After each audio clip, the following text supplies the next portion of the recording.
ఏదైనా జరిగేదాకా ఎవ్వరూ ఏమీ చెప్పలేరు.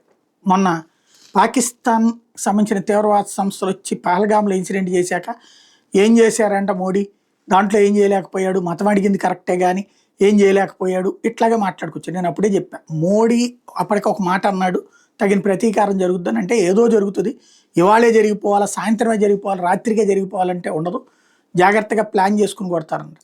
అట్లాగే కొంతమంది పండితులు కూడా చెప్పుకొచ్చారు. అక్కడ అతను 12 రోజుల పాటు 13 రోజు దశదిన కర్మలు పూర్తయ్యాక 14వ రోజు తర్వాత కొడతాడు. ఇంతకుముందు కూడా సర్జికల్ స్ట్రైక్స్ 1 కానీ 2 కానీ అట్లాగే జరిగింది.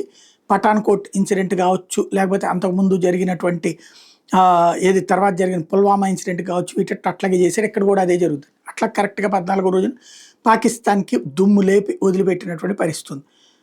సరే, ఇప్పుడు తాజాగా ఇదంతా ఎందుకు చెప్పుకోవాల్సి వస్తుందంటే దేశంలో సంథింగ్ ఏదో జరుగుతుంది.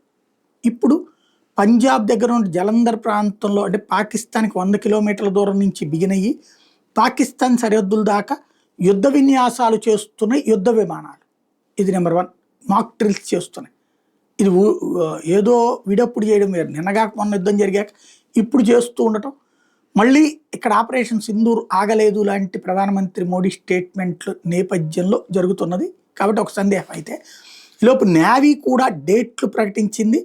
ఏదైతే లైవ్ ఫైర్ డ్రిల్స్ అరేబియన్ సముద్రంలో జూన్ 8 నుంచి 11 దాకా జరుగుతాయి అన్నటువంటి విషయాన్ని ప్రకటించింది. ఇదే పేరుతో అప్పట్లో విక్రాంత్ని తీసుకెళ్లి పాకిస్తాన్ సరిహద్దుల్లో మోహరించి ఆ తర్వాత యుద్ధం ప్రారంభమైనటువంటి చూసాం. కాబట్టి మళ్ళీ ఏదైనా జరగబోతుందా అన్నటువంటి చర్చ నడుస్తోంది.